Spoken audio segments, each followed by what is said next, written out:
Bwana aliponiita alikabidhi injili ya matengenezo. Bwana aliponiita aliniambia waambie watu wageuke. Kugeuka maana yake ni toba. Na ndio maana na ujasiri wa kuhubiri, kwa sababu ndio injili ambayo nimepewa ya kusaidia sasa, na ili pia kuhakikisha unaingia kwenye uzima wa milele. Sema amen. Kile kitabu cha Matendo ya Mitume sura ya 26 na mstari wa 16 mpaka 18, lakini inuka ukasimame kwa miguu yako, maana nimekutokea kwa sababu hii, nikuweke wewe uwe mtumishi na shahidi wa mambo haya uliyoyaona, ambayo katika hayo nitadhihirisha kwako, nikikuokoa na watu wako na wa mataifa ambao nakutuma kwao. 18 anasema wafumbue macho yao na kuwageuza waiache giza na kuielekea nuru, waziache na nguvu za giza na kumwelekea Mungu, kisha wapate msamaha wa dhambi zao na urithi miongoni mwao waliotakaswa kwa imani iliyo kwangu mimi. Hii ndiyo injili ya toba. Injili ya toba au injili ya matengenezo ikifika mahali inafanya mambo matano.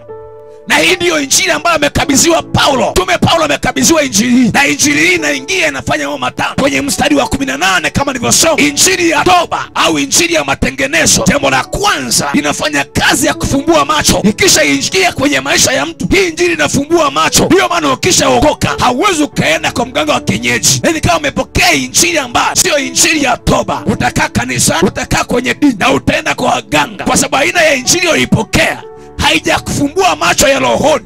Jioni leo ninasema kwa jina la Yesu lazima macho yako yafumbuke. Sema amina kama unaelewa. Anasema wafumbue macho yao. Kwa Bwana akisha ingilia kati. Na ina hii ya injili kazi yake ya kwanza itakusaidia kufumbua macho yako rohoni. Ndio maana kama haujapokea Yesu au hajapokea ina hii injili, utakuwa ndani ya kanisa, utakuwa ndani ya dhehebu, utatoa sadaka, utatoa mafungu ya 10, lakini maisha yako unatembea kwenye giza nene. Kazi ya injili ya kwanza ni kufumbua macho ya wasioona yaone, macho ya rohoni na macho ya mwilini. Sema amina. Na jioni ya leo macho yako yatafumbuka. Hautafuata waganga, hautafuata soma nyota, hautafuata piga ramli, hautafuata wasihiri, aina zote hautazifuata. Utamfuata Yesu peke yake. Sema amina. Kazi ya pili ya injili hii, injili ya toba, ni kugeuza watu kutoka kwenye giza. Anasema na kugeuza watu waache giza. Kwa injili ukisha isikia ukaiamini, jambo la pili itakusaidia kutotegemea waganga, kutotegemea giza. Nimekwambia maandiko yanasema amelaaniwa mtu yule ambaye amemfanya mwanadamu kuwa kinga ya maisha yake. Mwanadamu anaenda chooni,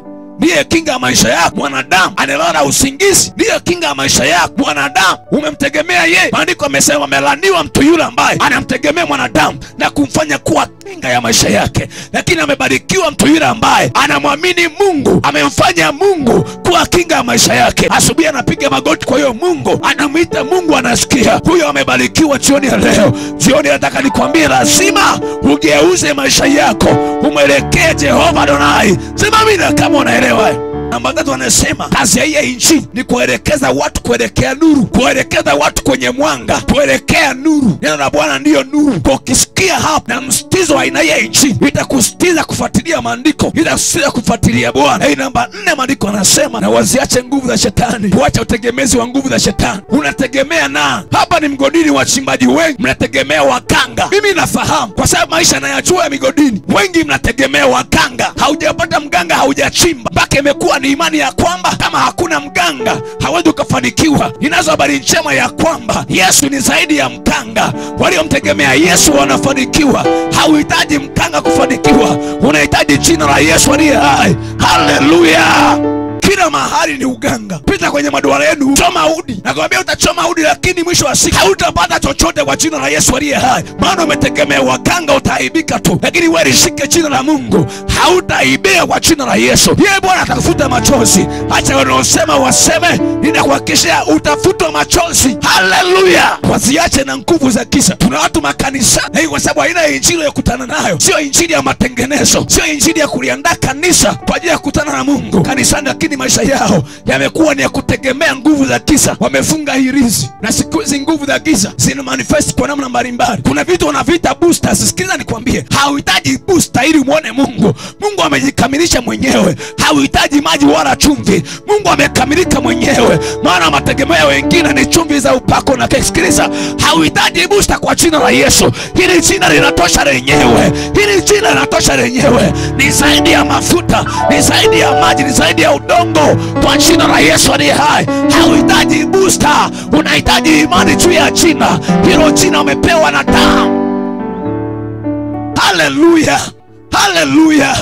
Nakwambia ukiwa na jina, hili jina maandiko yanasema kwa hili jina la Yesu lazima kila goti lipigwe. Ukiwa na hili jina hauhitaji booster kwa ajili ya ulinzi, hauhitaji booster kwa ajili ya mafanikio. Unahitaji tu jina la Yesu. Ukilibeba hili jina sawa sawa, ukatembea nalo popote, kama ni dukani uko nalo, na wakishia biashara ni salama. Kama ni kazini uko nalo, hiyo biashara ni salama. Kama ni ofisini uko nalo jina la Yesu, hiyo ofisi ni salama. Kama ni ndoa uko nalo, hiyo ndoa ni salama. Hili jina linaweza. Biblia anasema ya kwamba lazima kila goti lipigwe mbele ya hili jina la Yesu aliye hai. Sema amina kama unaelewa hai. Namba 5, kumwelekea Mungu. Maana yake ni toba. Injili ya kweli lazima ikurudishe kwenye mwelekeo sahihi, ikurudishe kwenye mwelekeo sahihi wa kumtafuta Mungu, ikuingize kwenye mwelekeo sahihi wa kutengeneza. Lazima utengeneze na Mungu. Unaweza ukawa na dhambi ukajifungua ndani ya kanisa na hujaolewa, na ni mambo ya kawaida tu, uko comfortable. Injili ya kawaida, injili ya kweli lazima ukisikia ikufanye usiwe comfortable.